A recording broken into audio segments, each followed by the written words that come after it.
पुण्यातील दीनानाथ मंगेशकर हॉस्पिटलमध्ये पैशासाठी गर्भवतीचा जीव गेलाय। मात्र हॉस्पिटलमध्ये नेमकं काय घडलं, हॉस्पिटलच्या अहवालात नेमकं काय आहे आणि मुख्यमंत्री फडणवीसांनी कोणते आदेश दिलेत, पाहूयात या स्पेशल रिपोर्टमधून।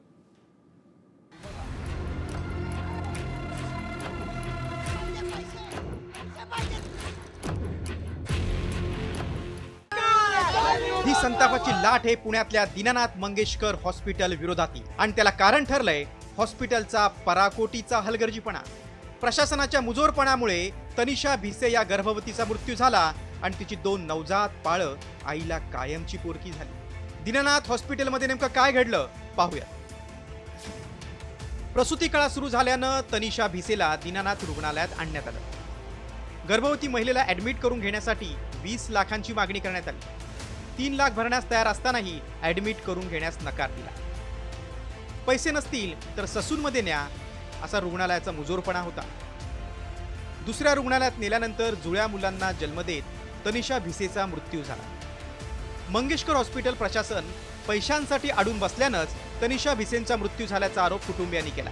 पूर्ण 10 लाख रुपये भरायचे, डिपॉझिट करायची, त्याच्याशिवाय पेपरच नाही करणार। तिथल्या सगळ्या स्टाफला पण त्यांनी ते सांगितलेलं। आम्ही 3 लाख रुपये घेऊन खाली बिलिंग डिपार्टमेंटला गेलेलो। बिलिंग डिपार्टमेंटची हेड मीनाक्षी गोसावी त्या मॅडम बोलले की आमचं सगळ्यांसोबत बोलणं झालेलं आहे, तुम्ही मुख्यमंत्री सहायता निधीतनं पैसे आणा, नाही तर कुठनं पण आला। आम्हाला डॉक्टर बोलले की 5 लाख रुपये भरा, त्याच्याशिवाय आम्ही तुमचं हे ॲडमिशन करू शकत नाही। रुग्णालयाचा असंवेदनशीलपणा समोर आल्यानंतर राज्यभरात तीव्र प्रतिक्रिया उमटल्या। त्यानंतर हॉस्पिटल प्रशासनानं स्वतःच एक चौकशी समिती नेमून या प्रकरणाची चौकशी केली। या चौकशी अहवालात नेमकं काय म्हटलंय ते पाहूया।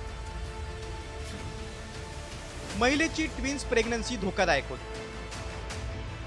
महिलेनं 6 महिने तपासणी केली नाही। ॲडव्हान्स मागितल्याच्या रागातून तक्रार केली। जमेल तेवढे पैसे भरून ऍडमिट होण्याचा सल्ला टाळल्याचा दावा हॉस्पिटलच्या प्रशासनानं केला। मात्र हॉस्पिटलचा चौकशी अहवाल दिशाभूल करणारा असल्याचं सांगत भिसे कुटुंबियांनी पुरावेच दाखवले। विनाकारण लोकांची दिशाभूल करण्याचा प्रयत्न करत आहेत। आम्ही त्या दिवसाचं बोलत होतो, आम्हाला त्या दिवसाचं पाहिजे होतं। तुम्ही त्या 3 तासामध्ये काय केलं? तुमच्याकडे सीसीटीव्ही फुटेज आहे का? आहे तुमच्याकडे सीसीटीव्ही फुटेज, तुम्ही ती दाखवा ना। विनाकारण झालेल्या आधीची हिस्ट्री काढून तुम्ही ना लोकांचं आणि आमची पूर्ण दिशाभूल करत आहात। त्या 3 तासामध्ये तुमच्याकडनं काही झालं नाही म्हणून तुम्ही ही सारवासारव करत आहात का? त्या 3 तासामध्ये काय झालं एवढं वाटतं?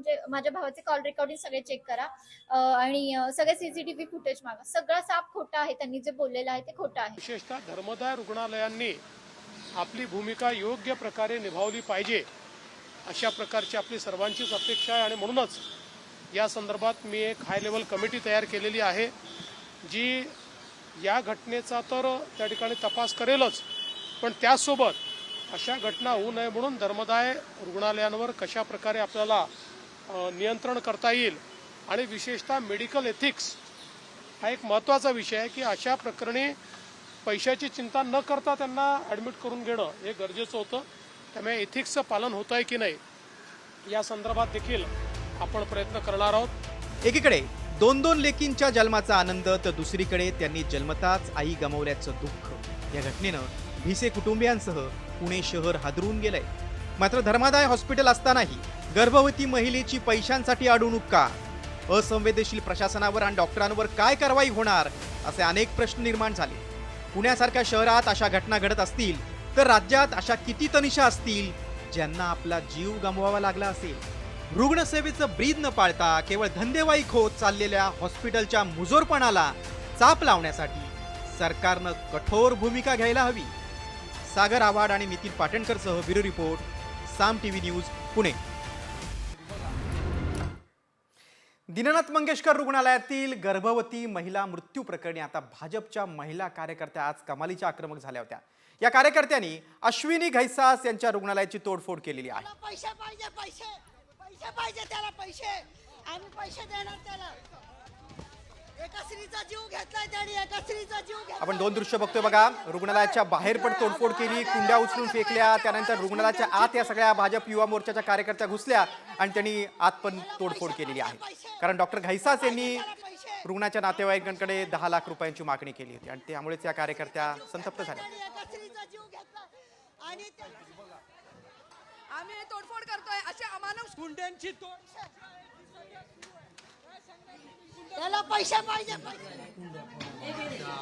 कुंड्या उचला कुंड्या हा कुंड्या बाहेरच करायचंय नाहीये ना आम्ही कुंड्या फोडल्या त्या कारण त्या 2 निष्पाप बाळांच्या आईचा डोक्यावरचं छत्र हरवलंय. ती आई गेलीये, त्या बाळांचं काय? फक्त तुम्हाला पैसा पाहिजे. अरे जर त्या आमदाराच्या पियाच्या बायकोचं जर तुम्ही जर थोडंही लक्ष देत नाही तर आमच्यासारख्या गरीब सामान्य लोकांनी करायचं काय? फक्त तुम्हाला पैसा हवाय, तुम्हाला क्लिनिकचं वेगळं पाहिजे. अजून कारवाई झाली नाहीये. नाही ना, कारवाई झालीच पाहिजे. कारवाई केली नाही. कारवाई झालीच पाहिजे. कारवाई जोपर्यंत होत नाही तोपर्यंत आम्ही महिला मोर्चाच्या भाजपच्या कार्यकर्ता थांबणार नाही. भाजपच्या महिला कार्यकर्त्या कशा संतप्त झाल्या होत्या आपण पाहिलं, त्यांनी तोडफोड केली. दुसरीकडे शिवसेनेचे कार्यकर्ते देखील संतप्त झाले होते. त्यांनी मंगेशकर रुग्णालयातील अधिकाऱ्यांच्या अंगावर चिल्लर फेकत निषेध केला. रुग्णालयावर कडक कारवाईची मागणी देखील कार्यकर्त्यांनी केली. तर दुसरीकडे एकनाथ शिंदेंच्या कार्यकर्त्यांनी देखील दीनानाथ हॉस्पिटलचे प्रशासकीय पालेकर यांच्या तोंडावर बनावट नोटा फेकल्या. आपण बघतो की शिवसेनेचे दोन्ही गट म्हणजे ठाकरे गटाचे कार्यकर्ते असतील किंवा शिंदे सेनेचे कार्यकर्ते असतील, त्यांनी या प्रकरणी आपला संताप व्यक्त केलेला आहे. अधिकाऱ्यांच्या अंगावर चिल्लर फेकली तर काही कार्यकर्त्यांनी अधिकाऱ्यांवर बनावट नोटा फेकल्या. पैसे पूर्ण भरले नाहीत म्हणून त्या स्त्रीचा त्यांनी जीव घेतलेला आहे आणि आज आम्ही त्यांना चिल्लर भेट दिलेली आहे आणि यांची लायकी चिल्लर पेक्षा वाईट आहे. खऱ्या अर्थाने एका 2 छोट्या बालकांना जन्म दिल्यानंतर त्या ताईचा जीव गेलेला आहे. मंत्रालयातून वैद्यकीय मदत कक्ष मुख्यमंत्री सहाय्यता निधीमधून यांना फोन केला होता की गर्भवतीचा मृत्यू झाल्यानंतर शिंदे गटाचे कार्यकर्ते आक्रमक झाले. कार्यकर्त्यांनी मंगेशकर रुग्णालयाबाहेर तिरडी आंदोलन केलं. तसंच प्रशासनाला जाग यावी म्हणून आसूड आंदोलन देखील केलं.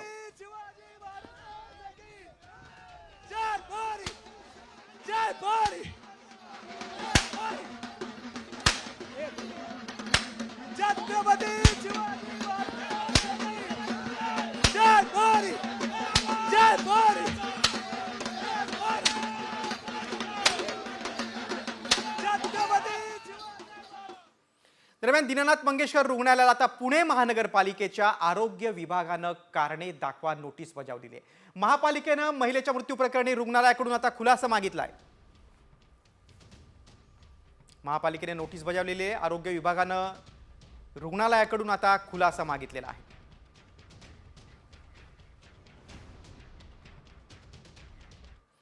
दरम्यान दीनानाथ मंगेशकर रुग्णालयातील या प्रकरणावरून आता खासदार संजय राऊतांनी संताप व्यक्त केलेला आहे. एका मातेचा करुण अंत होतोय, फडणवीस काय करतायत असा सवाल त्यांनी विचारलाय. तर सरकार या प्रकरणी गंभीर असल्याचं महसूल मंत्री चंद्रशेखर बावनकुळे यांनी म्हटलंय. पोलिसांनी हिंमत असेल तर करावी, हिंमत असेल तर कारवाई करावी ना. ज्या ज्या डॉक्टरांची नावं घेत आहे भिसे कुटुंब, ज्या डॉक्टरांची, बंद करावं ना. हिंमत आहे का तुमची? हिंमत फक्त विरोधी पक्षाचे कार्यकर्त्यांना तुरुंगात टाकण्यापुरतीच आहे. बाकी तुमच्यात काय दम आहे? ज्या दिवशी तुमच्याकडे सत्ता नसेल, रस्त्यावर तुमच्याकडे कावळासुद्धा ढुंकून बघणार नाही आणि कावकाव करणार नाही. मी त्यांना स्पष्टपणे सांगतो की ज्या बाईंचं काल मृत्यू झाला तिचे शाप लागतील तुम्हाला. पण जे चूक झाली आहे ती फार मोठी चूक आहे आणि अशा चुकीला माफी नसतं. सरकार यावर योग्य कारवाई करेल. कारण कुणाचाही परिवार असो, तो एका PAचा आहे किंवा माझा परिवार आहे असं नाही. सर्वसाधारण गरीब माणसाला सुद्धा अशा पद्धतीचं कुठलंही त्या ठिकाणी अशी आरोग्यसेवा न देणे आणि मुजोरगिरी करणे आणि एक प्रकारची मोगलशाही आहे. ही गंभीर घटना आहे. या गंभीर घटनेची दखल स्वतः माननीय मुख्यमंत्री उद्या पुण्यात आहे, मी आहे, याची दखल आम्ही घेतली. अजितदादा आहेत, त्यामुळे आम्ही सर्व दखल घेऊ आणि कुणाला आम्ही सोडणार नाही. आणि पुण्यातूनच एक मोठी बातमी म्हणजे ती म्हणजे दीनानाथ मंगेशकर रुग्णालयाबाबत ही धक्कादायक माहिती आता समोर आली आहे. कारण मंगेशकर रुग्णालयानं पुणे महानगरपालिकेचा तब्बल 27 कोटी 38 लाख रुपयांचा प्रॉपर्टी टॅक्स थकवलाय. मंगेशकर रुग्णालयाच्या थकीत प्रॉपर्टी टॅक्सचं बिलच साम टीव्हीच्या हाती लागलेलं आहे. या रुग्णालयानं 2019 पासून प्रॉपर्टी टॅक्स थकवलेला आहे. पुणे महापालिका 2019 पासून मंगेशकर रुग्णालयाकडे थकीत प्रॉपर्टी टॅक्ससाठी पाठपुरावा करते. पैसे भरल्याशिवाय रुग्णालय ॲडमिट करून न घेतल्यानं मंगेशकर रुग्णालय आता वाराच्या भोवऱ्यात सापडले. तर दुसरीकडे महापालिकेचा कोट्यावधींचा प्रॉपर्टी टॅक्स या रुग्णालयानं थकवलेला आहे.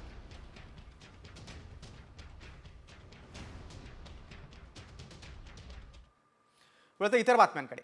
वक विधेयकावरून राज्यसभेमध्ये प्रफुल्ल पटेल यांनी संजय राऊतांना डिवचलं आणि वादाची ठिणगी पडली. राज्यसभेत नेमकं काय घडलं, त्यावर राऊतांनी काय प्रतिक्रिया दिलेली आहे आणि या वादामागे नेमकं काय राजकीय गणित आहे, पाहूयात या स्पेशल रिपोर्टमधून. पटेलांचे बाण राज्यसभेत धुमशान.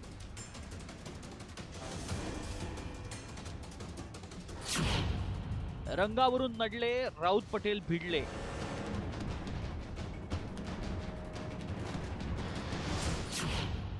अवकातीचा वाद दलालीपर्यंत गेला. राऊतांनीही लगावला टोला.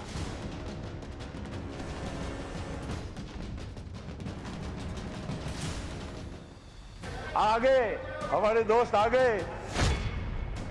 हे दलाल आहेत सगळे. हमारे संजय भैया का भाषण नरोबा कुंजोरबा था. आणि मी प्रफुल्ल पटेलला सांगतो, माझा नादाला लागू नको, नागडा करेन. वक्फ सुधारणा विधेयकावरच्या चर्चेदरम्यान प्रफुल्ल पटेल आणि संजय राऊत यांच्यात चांगलीच खडाजंगी झाली. प्रफुल्ल पटेलांनी बाळासाहेब ठाकरे आणि मुंबई दंगलीचा उल्लेख करत संजय राऊतांची कोंडी करण्याचा प्रयत्न केला. एवढंच नाही तर राऊत रंग बदलणारे असल्याचा टोला लगावला. त्यावर संतापलेल्या राऊतांनीही मग पलटवार केले. हमारे संजय भैया का भाषण नरोबा कुंजोरबा था. कभी नहीं तो बिल्कुल टट टट टट टट टट बोलते. आज क्या बोलूं क्या नहीं बोलूं उनको समझ में नहीं आ रहा था. क्या बोलूं नहीं बोलूं, देखो अभी भी एकदम ऐसा ही कर रहे हैं. संजय भैया आपण कलर नको बदला. हे दलाल आहेत सगळे. प्रफुल्ल पटेल सारखे लोक हे कोणाचे नाहीत, ते दलाल आहेत. कधी काँग्रेस पक्षाचे दलाल करत होते, कधी राष्ट्रवादी काँग्रेस शरद पवार पक्षाला बाप बाप बाप बाप फिरत होते. मग दाऊद इब्राहिमची दलाली केली असं वाटतंय. आणि इथे आल्यावरती मग त्यांची संपत्ती सगळी मोकळी झाली, साधारण 1000 कोटीची. अशा लोकांनी संसदेमध्ये उभं राहून त्यांची बोलण्याची लायकी आहे का? प्रफुल्ल पटेलांची टीका चांगली जिव्हारी लागल्यानं राऊतांनी थेट पटेलांना नागडा करण्याची भाषा केली. आणि मी प्रफुल्ल पटेलला सांगतो, माझा नादाला लागू नको, नागडा करेन. तिथे भाजपच्या लोकांना चमचेगिरी करून दाखवत होते काल. त्यांच्या अशा घाण दळभद्रांच्या तोंडाला लागणं म्हणजे महाराष्ट्राचा अपमान. हे शत्रू आहेत महाराष्ट्राचे. तर राऊतांच्या इशाऱ्यानंतर प्रफुल्ल पटेलांनी अंगूर खट्टे हे म्हणत पुन्हा एकदा राऊतांना डिवचलं. त्यामुळे प्रफुल्ल पटेल विरुद्ध संजय राऊत हा वाद आगामी महापालिका निवडणुकीच्या वातावरण निर्मितीसाठी आहे का, याची चर्चा रंगली. मात्र अजित पवारांच्या राष्ट्रवादीनं स्पष्टपणे वक्फ सुधारणा विधेयकाच्या बाजूनं तर ठाकरे गटानं विधेयकाच्या विरोधात भूमिका घेतल्यानं अल्पसंख्याक मतांचं विभाजन होणार का, याकडे आता लक्ष लागलंय. प्रमोद जगतापसह ब्युरो रिपोर्ट, साम टीव्ही न्यूज, नवी दिल्ली. राज्यसभेतल्या घडामोडीनंतर आता आदित्य ठाकरेंनी शिंदेंवर केलेल्या टीकेची बातमी पाहूया. यूज अँड थ्रो म्हणजे स्वतः पैसे खायचे आणि पळून जायचं, अशी जोरदार टीका आमदार आदित्य ठाकरेंनी केलेली आहे. हातपाय मारण्याचा प्रयत्न एसएनसी करत असल्याचा घणाघात देखील त्यांनी केलाय. युटी म्हणजे यूज अँड थ्रो वापरा आणि फेका ही त्यांची नीती आहे, अशी टीका उपमुख्यमंत्री एकनाथ शिंदेंनी केली होती. एसएनसी म्हणजे काय? एकनाथ संभाजी शिंदेचा शॉर्टकट एसएनसी म्हणून. शॉर्टकट? मग मी असं म्हणू का, त्यांचा युटी आहे, यूज अँड थ्रो असं म्हणू? वापरो और फेको ही त्यांची नीती आहे. मला बोलायला लावू नका. माझ्याकडे भरपूर काय आहे. मी शांत आहे. मला शांतपणे काम करू द्या. तुम्ही मला गद्दार गद्दार गद्दार गद्दार म्हणून हे केलं, खोके खोके म्हणून केलं. अरे तुम्हाला महाराष्ट्रातल्या जनतेने खोक्यामध्ये बंद करून टाकलं. मला वाटतं यूज अँड थ्रो म्हणजे स्वतः पैसे खायचे आणि पळून जायचं. ईडीचं एक कुठून तरी नोटीस आली की धावत धावत सुरतेला जायचं. हे यूज अँड थ्रो स्वतःचे झालेले आहेत. आता त्यांची परिस्थिती भाजपने यूज अँड थ्रो केलेली आहे हे त्यांना लक्षात आलं आहे आणि तरी देखील हातपाय मारण्याचा प्रयत्न आहे. भाजपकडून कुठेतरी एसएनसी प्रयत्न करत आहेत, त्यांचा गट जो आहे, की सगळीकडून कचरा आता गोळा केलाय, आम्हाला आता तुम्ही वाचवा. आदित्य ठाकरेंच्या टीकेनंतर आता केंद्रीय मंत्री प्रतापराव जाधवांच्या मोठ्या विधानाकडे वळूया. वक्फ बोर्डाच्या विरोधातील मतदानामुळे ठाकरे गटाचे खासदार अस्वस्थ असल्याचं केंद्रीय मंत्री प्रतापराव जाधव यांनी म्हटलेलं आहे. तर ठाकरे गट फुटल्याशिवाय राहणार नाही असा मोठा दावा देखील जाधवांनी केलेला आहे. मुस्लिमांच्या लांगुल चालण्यासाठीच हा कायदा आणलाय, तुम्हाला तोडल्याशिवाय आम्ही राहणार नाही असं प्रत्युत्तर आता ठाकरे गटाचे आमदार अंबादास दानवेंनी जाधवांना दिलं. कालच्या या प्रकारामुळं आणि कालच्या वक्फ बिलाला गटानं जो काही विरोध केला उभाटा गटानं, त्याच्यामुळं त्यांचे बरेचसे खासदार अस्वस्थ त्या ठिकाणी आहेत. पहिलेही होते, आता आणखीन त्याच्यामध्ये भर पडलेली आहेत.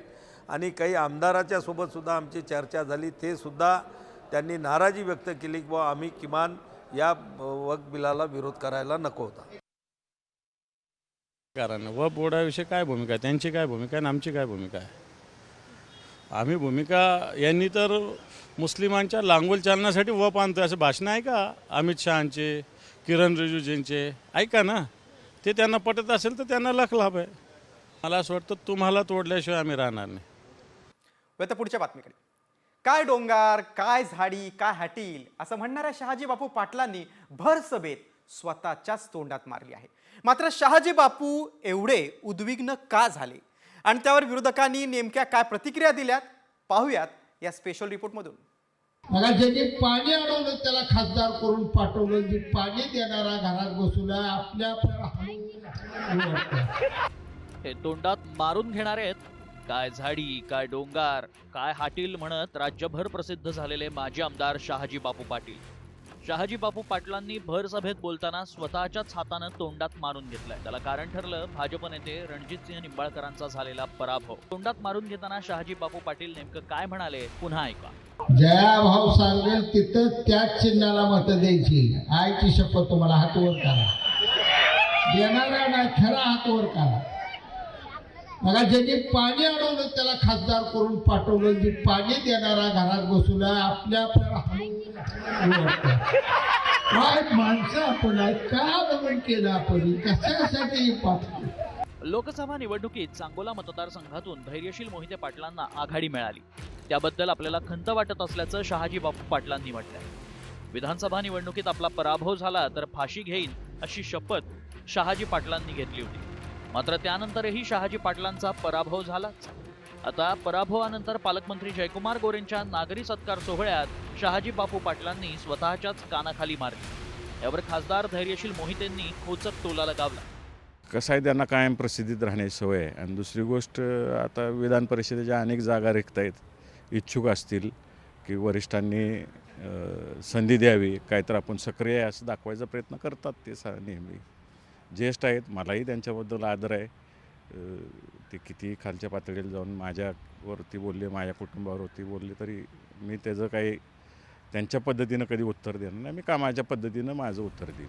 हे असं असलं तरी शहाजी बापू पाटलांची ही कृती पुन्हा चर्चेत येण्यासाठी आहे की खरंच उद्विग्नतेतून आहे याची चर्चा रंगली आहे. भारत नागणेसह ब्युरो रिपोर्ट, साम टीव्ही, पंढरपूर. आता पुढच्या बातमीकडे. सामाजिक कार्यकर्त्या अंजली दमानिया यांनी शिंदे गटाचे नेते माजी मंत्री अर्जुन खोतकरांवर हल्लाबोल केलाय. समृद्धी महामार्गातून 70 कोटी मिळवण्यासाठी खोतकर खटाटोप करतायत असा गंभीर आरोप दमानिया यांनी केलाय. तर तुम्हाला मी लिहून देतो, माझ्या कारखान्यातून रस्ता नको असं म्हणत खोतकरांनी दमानियांचे आरोप फेटाळले.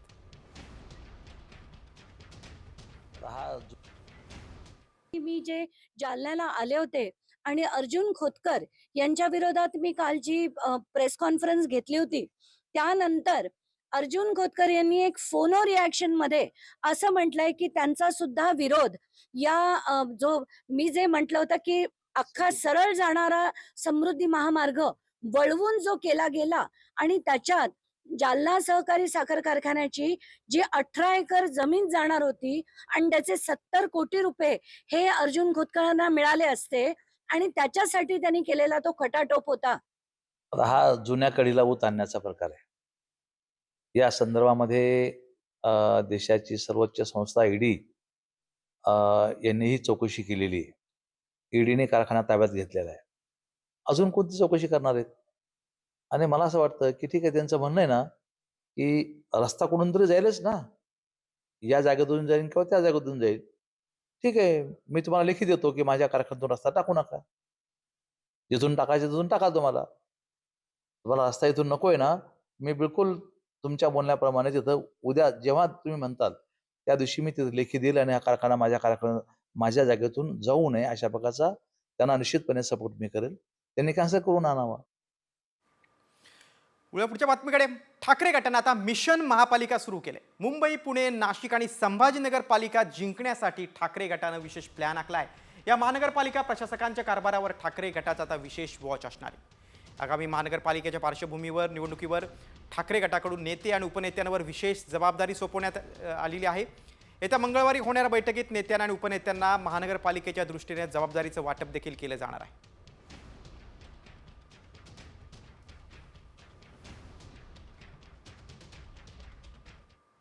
पुढच्या बातमीकडे. माजी नगरसेवक अभिषेक घोसाळकरांची पत्नी तेजस्वी घोसाळकरांना एका व्हॉट्सअप ग्रुपवरून धमकी देण्यात आलेली आहे की अभिषेक घोसाळकर हत्या प्रकरणातील प्रमुख साक्षीदाराला जीवे मारण्याची धमकी देण्यात आलेली. दरम्यान या संदर्भात बोरिवली MHB पोलीस ठाण्यात गुन्हा दाखल करण्यात आलाय. प्रमुख साक्षीदार लालचंद पाल यांना मारण्याची धमकी देण्यात आली.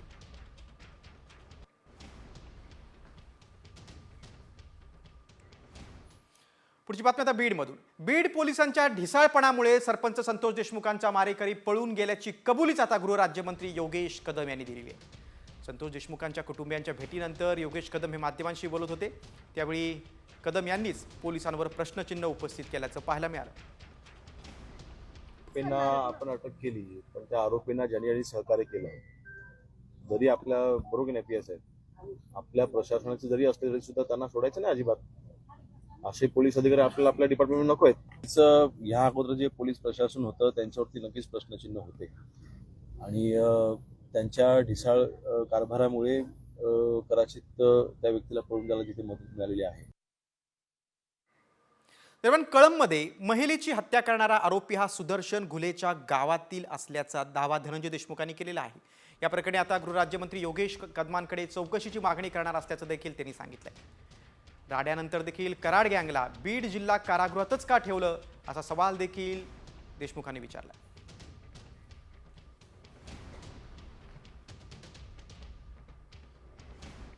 पुढच्या बातमीकडे. छत्रपती शिवाजी महाराजांबद्दल आक्षेपार्ह विधान करणाऱ्या प्रशांत कोरटकरच्या जामीन अर्जावर आता 7 तारखेला सुनावणी होणार आहे. कोल्हापूर जिल्हा सत्र न्यायालयात आता पुढची सुनावणी होणार आहे. 7 एप्रिलला ही सुनावणी होईल. कोल्हापूर जिल्हा सत्र न्यायालयात आज सुनावणी पार पडली. आता पुढची सुनावणी 7 एप्रिलला होणार आहे.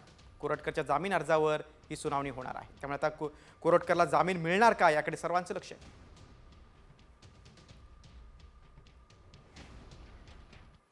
पुढच्या बातमीकडे. मनसेच्या मराठी सक्तीवरून आता वकील गुणरत्न सदावर्ते चांगलेच आक्रमक झालेत. मी मराठी, हिंदी, इंग्रजीत बोलेल, मेरी मर्जी असं सदावर्तेंनी म्हटलेलं आहे. राज ठाकरे यांचे कार्यकर्ते जिथे लोकांचा अपमान करत असेल तिथे सन्मानित करू असं देखील सदावर्तेंनी म्हटलेलं आहे.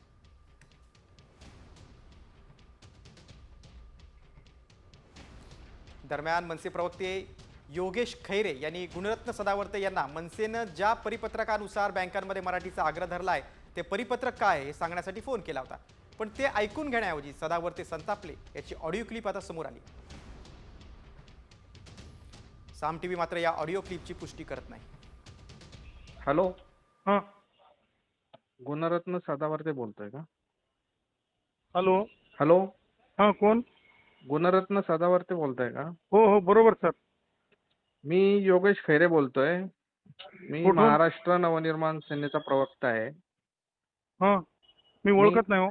नाही ओळखत, ठीक आहे. हां. तो विषय नाही ओळखण्याची आवश्यकता सुद्धा नाही. हां, विषय असा आहे की तुम्ही जी भूमिका मांडताय ती योग्य भूमिका आहे, संविधानिक भूमिका नाही ना, नाही, ऐका कायदेशीर ना, आहे. ऐका, सुप्रीम ऐका. कोर्टापर्यंत लढू. ते तुमच्या राज ठाकरेंना तुमचं उत्तर द्यायला सांगा. तुमचं कायद्याचं ज्ञान फार कमी आहे, एक लक्षात तुमचं घ्या. ज्ञान आहे. तुम्ही कशाला फोन करायला? त्या राज ठाकरेला फोन कर ना बाबा. मला तुम्ही फोन काय कशाला एवढे करतो? मोठे त्या नाही. रिकाम्याला कर. अरे तो तू काय लय एवढं मोठा आहे का? तो अरे काय तू भारी काय लय मानणार आहे की काय? तू काय लय ते मोठा आहे की काय? नाही. तू लागलास की काय? राज साहेबांनी फोन संविधानापेक्षा करायला मोठा तू काय नाही. एवढा मोठा त्याला लागून सांग, गेला का? तू एखाद्या आता टॅक्सीवाल्याला हात लावून अरे दाखव की त्या तू- राज ठाकरेला सांगतो काय अरे असतं कायदा ते. तू ठेव फोन. तू कोण मोठा ठेव लागून? रे. अरे आता तुला व्हायरल कर. भीक माग आता. आता कायद्याचं भीक ज्ञान माग. आहे का तुला? भीक तुला माग, YouTubeवर भीक माग. ठेव ऐक ना, फोन. ऐक ऐक ठेव रे. ऐक ठेव रे. ओरडू ऐक नको, अरे फुकू नको. कायद्याचं ऐक. आता पुढच्या बातमीकडे. शिवरायांचा अवमान करणाऱ्यांवर कारवाई करण्यासाठी नवा कायदा होण्याची शक्यता आहे. पाहूया या संदर्भातला एक रिपोर्ट. महापुरुषांबाबत अवमानकारक वक्तव्य करणाऱ्यांविरोधात कायदा करण्याची मागणी खासदार उदयनराजे भोसलेंनी केली. एवढंच नव्हे तर 12 एप्रिलला छत्रपती शिवाजी महाराजांच्या पुण्यतिथीनिमित्त रायगडावर होणाऱ्या कार्यक्रमात केंद्रीय गृहमंत्री अमित शहानी घोषणा करावी अशी अपेक्षाही त्यांनी व्यक्त केली. शिवाजी महाराजांच्या पुण्यतिथीनिमित्त गृहमंत्री अमित शहा आणि महाराष्ट्राचे मुख्यमंत्री देवेंद्र फडणवीस किल्ले रायगडावर जाणार आहेत. नाही, ज्यावेळी माझी म्हणतो म्हणजे मी लोकांची जनतेची अशी जी मागणी आहे ती त्यांनी त्या रायगड हे ही छत्रपती शिवाजी महाराजांची राजधानी आणि त्या राजधानीवरनं घोषणा होणं या सगळ्या बाबींची त्याला एक आगळं वेगळं महत्त्व प्राप्त होईल. हा कायदा झाला तर शिवरायांबद्दल आक्षेपार्ह वक्तव्य करणाऱ्या प्रशांत कोरटकर आणि राहुल सोलापूरकरवर कारवाई होणार का असा प्रश्न विचारला जातो. पुढची बातमी आता नाशिक जिल्ह्यातून. झाडावर लटकलेल्या मृतदेहाची चौकशी करण्यासाठी गेलेल्या 2 पोलिसांवर जीवघेणा हल्ला झालेला आहे. इगतपुरी येथील ही धक्कादायक घटना आहे. जमावानं पोलीस कृष्णा गोडसे आणि रामदास वाघ यांचे चक्क कपडे फाडले. या मारहाणीत पोलीस गंभीर जखमी झाले. संबंधित व्यक्तीनं फाशी घेतल्याचा दावा पोलिसांनी केल्यामुळे स्थानिक आदिवासी समाज आक्रमक झाला. 4 दिवसांपूर्वी ही धक्कादायक घटना घडली. किरकोळ गुन्हा दाखल करत पोलिसांनी याकडे दुर्लक्ष केल्याचा आरोप होतोय. 2 पोलीसपैकी एका पोलीस कर्मचाऱ्याची फिर्याद घेऊन आम्ही त्यांच्या जवळजवळ 37 नावानिशी म्हणजे ओळख पटवलेल्या नावानिशी आणि इतर 50 ते 60 अशा लोकांच्या विरुद्ध त्याच दिवशी रात्री गुन्हा दाखल केलेला आहे. सध्या तरी अटक केलेली नाही. मी अटकेची प्रोसिजर आता सुरू करणार आहोत. म्हणजे पुढची जी काही कायदेशीर प्रोसिजर आम्ही सुरू करत आहोत. आता पुढची बातमी आहे एका दुर्घटनेची. नांदेड जिल्ह्यामधून आले गावात एक भीषण अपघात झालेला आहे. शेतकरी महिला मजुरांना घेऊन जाणारा ट्रॅक्टर विहिरीत कोसळला आणि दुर्घटना घडली. चालकाचं नियंत्रण सुटल्यानं ट्रॅक्टर विहिरीत कोसळला. या दुर्दैवी घटनेत 7 महिलांचा मृत्यू झालेला आहे. दरम्यान हा मृत्यूचा आकडा आणखी वाढण्याची देखील भीती व्यक्त होते. दरम्यान मुख्यमंत्र्यांनी मृतांच्या नातेवाईकांना 5 लाखांची मदत जाहीर केलेली आहे.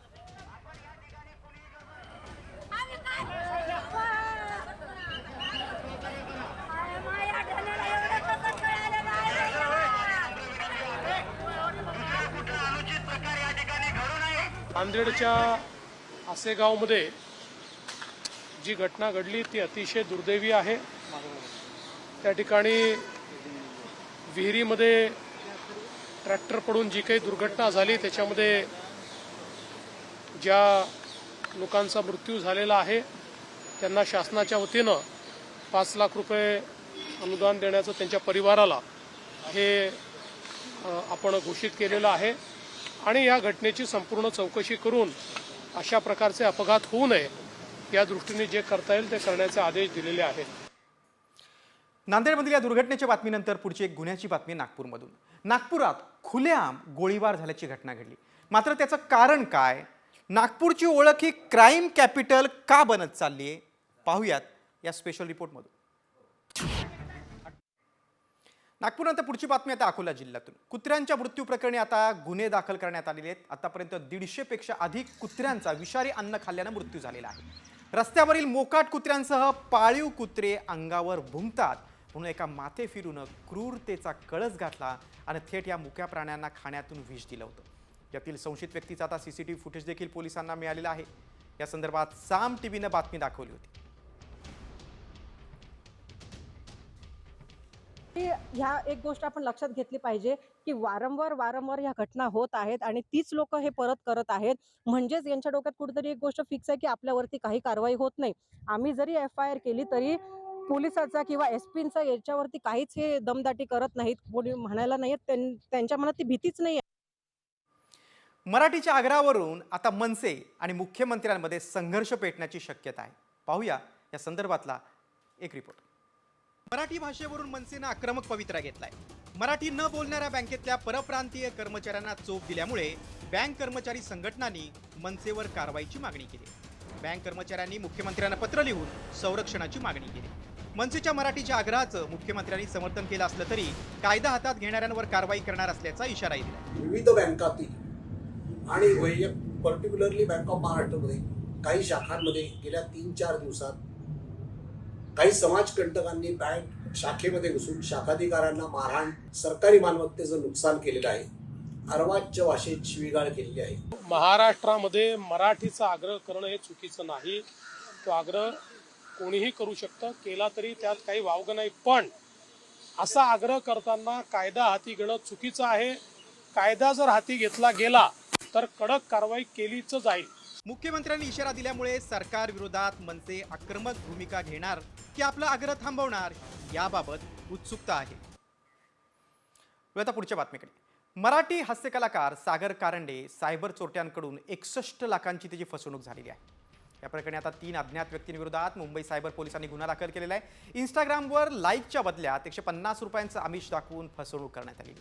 विश्वास संपादन करण्यासाठी आरोपींना कारंडेच्या खात्यात 22,000 रुपये देखील पाठवल्याची माहिती समोर येते. त्यानंतर टप्प्याटप्प्यानं पैसे उकळून अभिनेत्याची फसवणूक केलेली आहे. इंस्टाग्रामवर लाईकच्या बदल्यात 150 रुपयांचं आमिष सागरला दाखवलं होतं. 10 वेळेला 11,000 मिळाले. लाईकसाठी अधिक पैसे गुंतवण्याची मागणी होती. कमिशन आणि मोबदला वॉलेटवर जमा झाल्यानं 27 लाख रुपये गुंतवले. वॉलेटवर जमा असलेले पैसे काढण्यासाठी टास्क म्हणून 100% पूर्ण करण्याची अट होती. 30% कर चुकीच्या खात्यात भरल्याचं सांगत आणखी पैशांची मागणी झाली.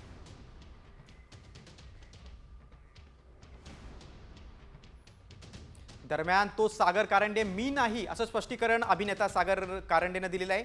61 लाख माझ्याकडे कसे असतील, मी या बाकीच्या गोष्टी कशाला केल्या असत्या, मी नाटक प्रोड्यूस केलं असतं, मुंबईला गेल्यानंतर या सगळ्याचा तपास करणार आहे असं स्पष्टीकरण आता सागरनं दिलं आहे.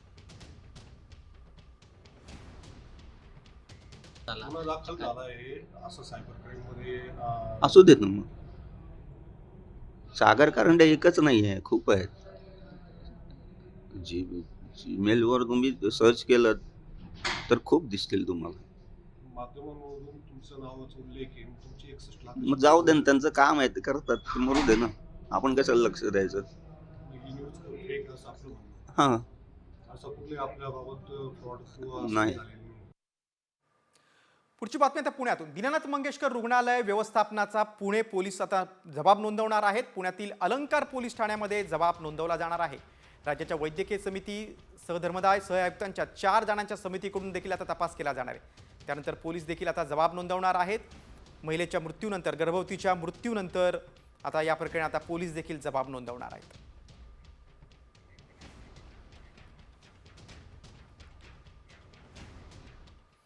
आणि आता शिक्षण क्षेत्रातून एक महत्त्वाची बातमी. राज्यात तब्बल 72,000 शिक्षक कमी झालेले आहेत. नेमकं कशामुळे झालंय पाहूयात एक रिपोर्ट. मराठी माध्यमांच्या सरकारी शाळांमधील पटसंख्या दिवसेंदिवस कमी होत असल्यानं याचा थेट फटका शिक्षकांच्या संख्येवर होतोय. गेल्या 15 वर्षात राज्यातील 22,000 महाविद्यालयांमधील तब्बल 52,000 शिक्षक शिक्षकेतर पदं कमी झाली आहेत. तर दुसरीकडे जिल्हा परिषदांच्या 62,000 शाळांमधील 20,000 शिक्षकांची पदं कमी झाली आहेत. पालकांचा कल इंग्रजी माध्यमांकडे वाढलाय. दरवर्षी राज्यात सुमारे 200 खासगी इंग्रजी माध्यमांच्या शाळांची भर पडतीये. त्याचा देखील फटका सरकारी शिक्षकांच्या संख्येवर होतोय. याला काही कारणं आहेत. ती म्हणजे हम दो हमारा एक मुळे राज्याचा जन्मदर घटलाय. उच्च शिक्षण नोकरीच्या शोधात उशिरा विवाहाचं प्रमाण वाढतंय. इंग्रजी माध्यमाच्या खासगी शाळांची संख्या वाढली. पालकांचा कल इंग्रजी माध्यमांच्या शाळांकडे वाढला आणि त्यामुळे गेल्या 15 वर्षात सुमारे 72,000 शिक्षकांची पदं कमी झाली. यामुळे मात्र भविष्यात सरकारी शाळा बंद होणार की काय अशी भीती व्यक्त केली जाते. शिक्षण क्षेत्रातली बातमी पाहिली. आता पुढची बातमी आहे भिवंडीतून. स्विगीच्या गोदामात चक्क उंदीर आणि झुरळांचा सुळाट आहे आणि हा सगळा भांडाफोड केलाय मनसेच्या कार्यकर्त्यांनी. भिवंडीतल्या स्विगी गोदामात मनसेच्या कार्यकर्त्यांनी धडक दिली. खाद्यपदार्थ ठेवलेल्या ठिकाणी झुरळांचा कसा वावर होता हे त्यांनी उघडकीस आणलं. हे आहे स्विगी. हे बघा हे पीठ तुमचं आणि या पीठामध्ये सगळी झुरळ आहेत आणि अशा प्रकारे चालतंय हे स्विगीचं गोडाऊन. तुम्ही बघाल तर खूप घाण आहे. म्हणजे आपण वस्तू विकत घेणार नाही अशा एवढी घाण या स्विगीच्या गोडाऊनवर. हे इथनं उचलतात, साफ करतात आणि समोर त्यांचं चांगलं एक हे बनवलं त्यातनं साफ करून पुसून बिसून तुम्हाला पाठवतात. पण मूळतः हे सामान सगळं अतिशय वाईट इथे आहे या गोडाऊनमध्ये. महाराष्ट्र नवनिर्माण सेनेकडनं आज आम्ही स्विगीच्या गोडाऊनला सील करण्याची मागणी करतोच आहे. परंतु याच्यापुढे स्विगीमधनं काही घेताना स्विगीच्या मागची परिस्थिती पण तुम्ही लोकांनी पाहिली पाहिजे असं मला वाटतं. मनसेचे नेते अविनाश जाधव यांनी काय माहिती दिली आपण पाहिली. पुढची बातमी आता पुण्यातून. आरटीओ चौकामध्ये टवाळखोरांचा धुडगूस पाहायला मिळाला. आरटीओ ऑफिस समोरील पेट्रोल पंपावर असणाऱ्या कर्मचाऱ्याला देखील त्यांनी मारहाण केली. कर्मचाऱ्याला 8 ते 10 टोळक्यांकडून बेदम मारहाण झालेली आहे. बंड गार्डन पोलीस स्टेशनमध्ये आता या प्रकरणी गुन्हा दाखल झालेला आहे. पुण्यातील गुन्हेगारी काही कमी होत नाही.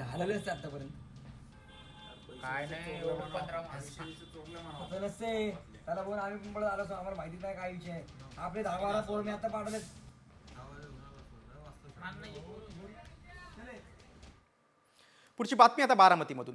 दिवसा ढवळ्या हॉटेल चालकाला मारहाण झाल्याची घटना समोर आलेली आहे. बिलाचे पैसे मागितल्यानं गावगुंडांनी हॉटेल चालकाला मारहाण केलेली आहे. मारहाणीचा सीसीटीव्ही आता समोर आलाय.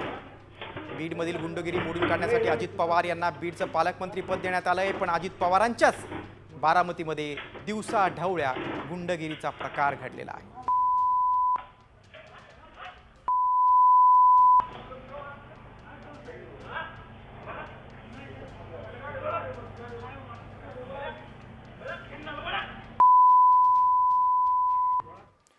पुढची बातमी आता अपघाताची. बोईसर मार्गावर एका कंपनीच्या खासगी बसला अपघात झालेला आहे. बघा, पालघर जिल्ह्यातील ही बातमी आहे. या भरधाव खासगी बसचा ब्रेक फेल झाल्यानं ही बस झाडावर आदळली आणि दुर्घटना घडली. या दुर्घटनेचा सीसीटीव्ही समोर आलेला आहे. बोईसर जवळील परनाळी येथे हा अपघात झालेला आहे. बसमधील 2 कर्मचारी जखमी झालेले आहेत. सुदैवानं मोठी जीवितहानी टळली.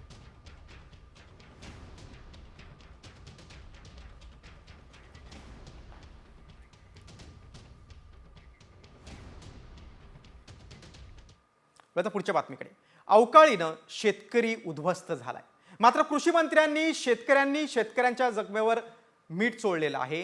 नेमकं काय घडलेलं आहे पाहूयात या स्पेशल रिपोर्टमधून.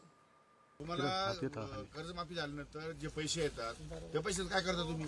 शेतीमध्ये गुंतवणूक आहे 1 रुपयाच तरी. हे असंवेदनशील वक्तव्य करणारे महोदय आहेत राज्याचे कृषी मंत्री माणिकराव कोकाटे. अवकाळी पाऊस पडून गेल्यानंतर तब्बल 36 तासानंतर कोकाटे नुकसानीची पाहणी करण्यासाठी गेले. त्यावेळी शेतकऱ्यांनी नुकसानीचे पंचनामे आणि कर्जमाफीचा मुद्दा काढला असता अवकाळीनं उद्ध्वस्त झालेल्या शेतकऱ्यांना दिलासा देण्याऐवजी कृषी मंत्र्यांनी शेतकऱ्यांच्या जखमेवरच मीठ चोळण्याचं काम केलंय. वाटच पाहिजे कर्जमाफी व्हायची, तोपर्यंत काय भरायचं. यापेक्षा आजभर मला एक सांगा, आता हे मीडिया चालू आहे, मीडियासमोर असं बोलत नाही. तुम्हाला कर्जमाफी झाल्यानंतर जे पैसे येतात त्या पैशात काय करता तुम्ही? शेतीमध्ये गुंतवणूक आहे 1 रुपयाच तरी. नाही बिलकुल सरकार शेतीमध्ये गुंतवणुकीला पैसे देणार तुम्हाला. आता पोखराच्या माध्यमातून तुम्हाला पाईपलाईनला पैसे आहेत, इरिगेशनला पैसे आहेत, तुम्हाला क्रॉपला पैसे आहेत, शेततळ्याला पैसे आहेत, सगळ्याला पैसे आहेत. भांडवली गुंतवणूक कोण करतं? सरकार. शेतकरी करतं का? शेतकरी म्हणतो विम्याचे पैसे पाहिजे, याचे पैसे पाहिजे, मग साखरपुडे करा, मग लग्न करा. कोकाटेंनी असंवेदनशील वक्तव्य पहिल्यांदा केलं नाही, तर याआधीही कोकाटेंनी शेतकऱ्यांची खिल्ली उडवण्याचं काम केलंय. तसा विचार केला तर तुम्ही मला साधा कसं सांगा, भिकारी सुद्धा 1 रुपया घेत नाही हो. आणि आम्ही 1 रुपयावर विमा देतो गव्हर्नमेंट, त्याचा गैरफायदा लोकांनी घेण्याचा प्रयत्न केला. महायुतीनं विधानसभा निवडणुकीत कर्जमाफीचं आश्वासन दिलं, मात्र सत्ता येताच घुमजाव केलं. आता अवकाळीनं पिकं भुईसपाट झालेली असताना कृषी मंत्र्यांनीच अशी वक्तव्य करणं कितपत योग्य? त्यामुळे कृषी मंत्र्यांच्या असंवेदनशील वक्तव्याबद्दल मुख्यमंत्री देवेंद्र फडणवीस आणि उपमुख्यमंत्री अजित पवार माणिकराव कोकाटेंना समज देणार का? अभिजित सोनवणेसह ब्युरो रिपोर्ट, साम टीव्ही न्यूज, नाशिक. पुढची बातमी आता सोलापूर जिल्ह्यातून. बार्शी तालुक्यात वादळी वाऱ्यासह अवकाळी पावसानं हजेरी लावलेली आहे. अचानक आलेल्या पावसामुळे मका आणि द्राक्ष बागेला मोठा फटका बसलाय. पावसामुळे नुकसान झालेल्या शेतीचे पंचनामे करण्याची मागणी आता शेतकऱ्यांकडून होते.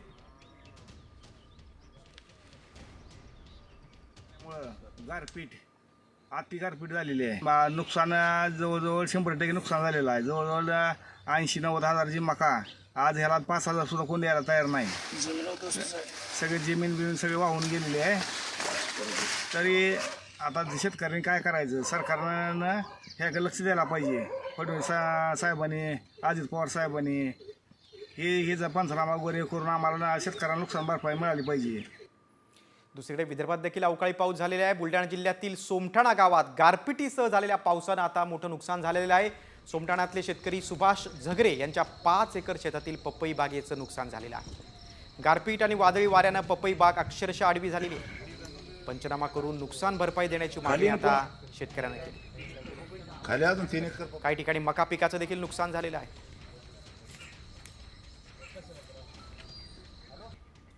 बघा, बुलढाणा जिल्ह्यानंतर आपण आता पुणे जिल्ह्याकडे वळूया. आभाळातून कोसळणाऱ्या अवकाळी पावसानं शेतकऱ्यांच्या आशा पाण्यात गेल्यात.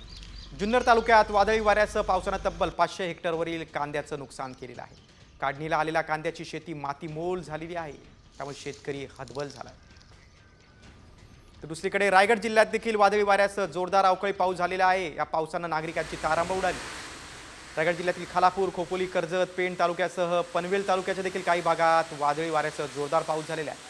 या पावसानं मात्र आंबा बागांसोबतच वीट भट्टी व्यवसायाला देखील मोठा फटका बसलेला आहे.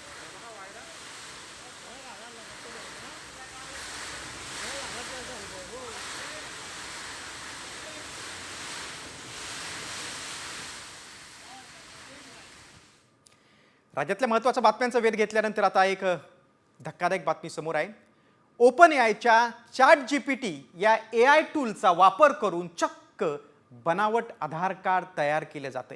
हे फोटो इतके वास्तववादी आहेत की हे पाहून तुम्ही देखील थक्क व्हाल. पाहूया या संदर्भातला साम टीव्हीचा एक खास रिपोर्ट. गेल्या आठवड्यात ओपन आयनं ChatGPT मध्ये नवीन फीचर्स लॉन्च केले. यात स्टुडिओ घिबली स्टाईलचे फोटो तयार करण्याची क्षमता आहे, ज्यानं सोशल मीडियावर धुमाकूळ घातला. पण या तंत्रज्ञानाचा गैरवापर देखील सुरू झालाय. काही सोशल मीडिया युजर्सनी ChatGPTच्या नवीन फोटो रिअलिस्टिक फीचरचा वापर करून बनावट आधार कार्ड तयार केले. हे फोटो अगदी खऱ्या आधार कार्ड सारखेच दिसतात. एक्सवर काही युजर्सनी ओपन आयचे CEO सॅम ऑल्टमन आणि टेस्लाचे CEO इलॉन मस्क यांच्या नावानं बनावट आधार कार्ड शेअर केले. या कार्डावर QR कोड आणि आधार क्रमांकही दिसतोय. ओपन आयनं आपल्या GPT-4.0 मॉडेलबद्दल सांगितलंय की हे नवीन ऑटो रिग्रेसिव्ह मॉडेल DALL-E पेक्षा जास्त धोकादायक आहे, त्यामुळे बनावट ओळखपत्र तयार करणं सोपं झालंय. ChatGPT, ग्रॉक म्हणा, तुम्ही ओपन एआयचं दुसरं कुठचं सॉफ्टवेअर वापरताय, जेमिनाय वापरताय किंवा मिस्ट्रल वापरताय, कुठलंही AI वापरत असाल तर त्याच्यावर आपले कॉन्फिडेन्शियल डॉक्युमेंट्स कधीच अपलोड करू नका. म्हणजे त्याला तुमच्या कॉन्फिडेन्शियल नंबर्स आणि कॉन्फिडेन्शियल फोटो जो आहे, जो आधारला किंवा पॅनला दिलेला असतो, त्याचं ट्रेनिंग त्याला देता येत नाही किंवा तो घेत नाही ती ट्रेनिंग, आणि परत तो जनरेट करू शकणार नाही. AI तंत्रज्ञानानं आपलं जीवन सोपं केलं असलं तरी त्याचा गैरवापर चिंता वाढवणारा आहे. बनावट आधार कार्ड प्रकरणानं तंत्रज्ञानाच्या नियमनाची गरज अधोरेखित केली आहे. सरकार आणि AI कंपन्यांकडून यावर काय पावलं उचलली जातील ते पाहणं महत्त्वाचं ठरेल. ब्युरो रिपोर्ट, साम टीव्ही न्यूज.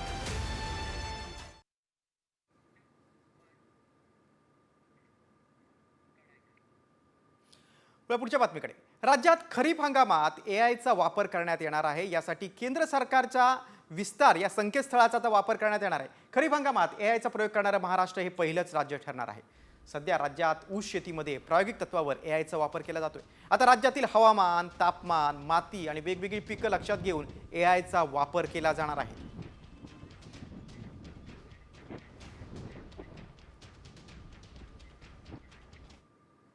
बघा, AI विश्वातल्या दोन महत्त्वाच्या घडामोडी आपण पाहिल्या. आता आपण वळूया व्हायरल सत्य रिपोर्टकडे. लाडक्या बहिणींना आता सरकार मोफत वॉशिंग मशीन देणार आहे. होय, केंद्र सरकार महिलांना वॉशिंग मशीन देणार आहे. मात्र हे आम्ही म्हणत नाहीये, तसा दावा करण्यात आला, तसा एक मेसेज व्हायरल होतोय. खरंच सरकार मोफत मशीन देणार आहे का, याची आम्ही पडताळणी केली. त्यावेळी काय सत्य समोर आलंय, चला पाहूयात हा खास रिपोर्ट. लाडकींसाठी केंद्राची फ्री वॉशिंग मशीन योजना. सरकार महिलांना मोफत वॉशिंग मशीन देणार. व्हायरल मेसेज मागचं सत्य काय? लाडकींना आता केंद्र सरकारही मदत करणार आहे, कारण लाडकींसाठी आता केंद्र सरकार मोफत वॉशिंग मशीन देणार असल्याचा दावा करण्यात आलाय. तसा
आहे.